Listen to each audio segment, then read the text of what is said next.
Hi guys, happy Wednesday. Welcome back to my minivan studio in sunny Los Angeles. My name is Daniella Bloom. I am now considered America's relationship authority who helps men and women get back on track to love and life exactly where they're planted. Okay, are we still good? Okay. So, I wanted to get on here. It's been a long time since I did a Facebook Live. I have so much on my mind, on my chest. I'm sure as many of you do too. And I wanted to know if you guys are feeling this sensation also. It sometimes feels, based on what's been in the news lately, like a wave of, like a tsunami coming towards us. And our efforts to stop it kind of seem frivolous. So many things are upside down today. And I often find myself asking, this can't be real. Is this really happening? Are these really the headlines? Is this really the spin here? It feels really daunting and almost as if you're like a deer in headlights. It's like even when you're in battle, there is agreed upon ceasefire so you can regroup, so you have the energy to do battle again. And living in Los Angeles, living in California, living in America in general, it's like there is never a break in fighting for sanity, it seems. So I know many of us are personally affected by the Israeli-Gaza crisis with the rockets that were 4,000 rockets at this point, thanks to Biden's Palestinian aid. We see where the money has landed in Israel. That has been really rough. I have been spending my last few weeks, nothing had become more important than getting the word out on Israel and reaching out to everyone in the Jewish community and non-Jewish community to come together in solidarity, in coexistence, as America is and Israel are huge allies because they are both free countries. They are democratic countries that welcome all religions. It's horrendous to see how the mainstream media continues to place Israel as the aggressor. Dennis Prager said it best. The most important thing to emphasize here is who started it. Violence didn't just erupt all of a sudden. There was someone who started the violence, and that was Hamas. So no one wants peace more than Israel does. A two-state solution was offered a number of times, including in 1948. This is not about land. It is about Jewish hate. So that doesn't seem to be playing off in mainstream media headlines today, and that is very unfortunate. So that was my number one priority last week. And then another priority, the fact that I am a parent, an LAUSD parent, and 14 months after the pandemic, many of us even have to be in the position to have to fight for our children to have 5 days full-time in-person schooling without a vaccine. The fact that we even have to protest for that at this point when most every district surrounding LAUSD has been opened. Most private schools have been open full-time, no outbreaks. And here we are having to demand that our kids return to school full-time in the fall. So a bunch of dedicated parents came out on Sunday. We tried to get a bunch of news coverage, media coverage, and we got some, but it was like 30 seconds, 60 seconds. And again, it feels like that tsunami, like all this effort. Is it frivolous? Is it even making a difference? And then after that rally on Sunday, which I can share links with you, it was great to be around other parents, despite what the media wants to share. Despite with Cicely Meyer Cruz, who is the head of the union, her narrative is that the only people who want to return to school are white, privileged, white supremacist parents. Well, not the case at all. On Sunday morning, we were one parent body from all different races, backgrounds, religions, putting our children first. And you're not going to see that in the narrative. You're not going to see that. And that's really unfortunate. And then I switched gears, went to an amazing Israel rally. I've never seen Beverly Hills more beautiful, covered with Israeli flags and American flags, dancing, music, peace, resilience, hope. That was the energy. There was no anger. There was no vilifying. It was all in light. It was always blue and white and in light, and it was so great to see, again, a diversity of people, black, white, Asian, Latino there in support of Israel. We need our allies more than ever who get it, who understand the divisive mainstream media does not get the narrative accurate. But it does seem overwhelming. And then yesterday, or 2 days ago, the story broke that in addition to the teachers' unions holding our children hostage for education, they've decided to become political and collectively pass a resolution to reject Israel aid.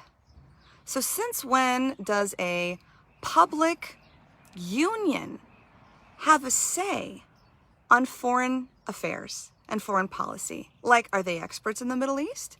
The fact that they have officially made a statement as a public union that Israel is an occupier for a country that has never existed? I can't even believe this is happening. I can't even believe this is happening. So basically, if you are Jewish or Israeli and you don't want to get your children vaccinated, next year is going to be so much fun for you if you're in public school. Not to mention the critical race theory that they want to shove down everyone's throat, which does not help with racism. You cannot improve racism with more racism. You cannot combat hate with more hate. And that's exactly what is happening right now. The fact that so many liberal Jews, where are you guys? Where are you guys when you stood with BLM and LGBT and transgender and Stop Asian Hate? Where are you now? Are you speaking up against the silence? The fact that so many of you have your panties in a bind because of what Marjorie Taylor Greene said on her podcast. What an insensitive comment about the Holocaust, when it's people like Ilhan Omar, Rashida Tlaib, and AOC who've made blatantly anti-Semitic comments, literally inciting violence, but it's Nancy Pelosi who demands an apology from AIPAC. Why? When will it be enough for you guys to open your eyes? The fact that Jewish American citizens were having sushi and were pulled from their chairs only because they were Jewish and being beaten severely in the name of Allah Akbar, Free Palestine. Where is that going to be condemned? That can be condemned. Specifically just that. It is so infuriating how even on this issue, on anti-Semitism, look, I've said this before, the one thing that the far left and the far right have in common is anti-Semitism. It's not like I'm a fan of anti-Semitism on any side. But the fact that hate crime towards Jewish citizens has risen over 40% in the last 2 weeks, mainly from people who are shouting Allah Akbar, Free Palestine. Don't get it twisted. Don't bring up Proud Boys and Marjorie Taylor Greene right now, because that's not the issue. The fact that communities in New Jersey and New York are being told to not go outside on Shabbat, take your kippahs off, hide your Jewish stars. Since when did this happen in America? This is not the America that I grew up in. We need to unite on this.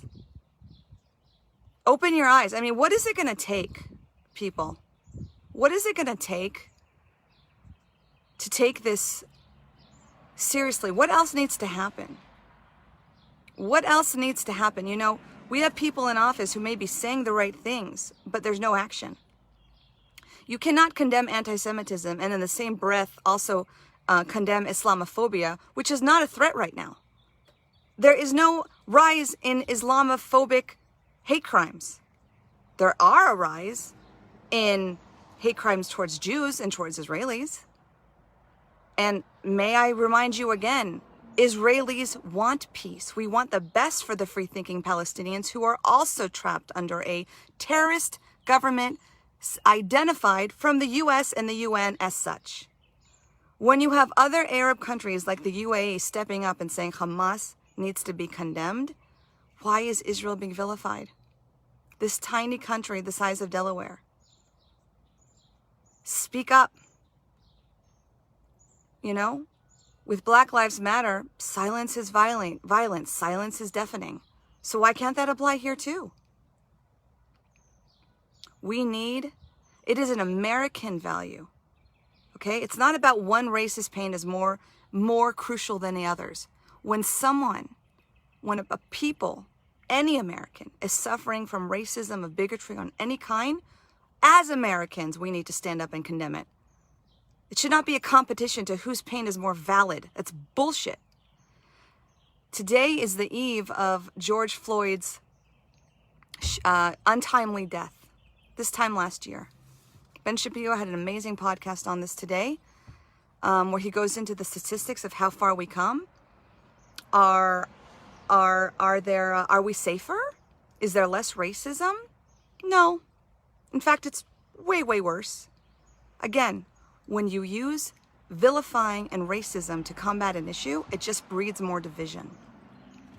For those of you who are on Facebook, I am doing an amazing show in my group, America's Voices. Be a part of the conversation. It's a public group.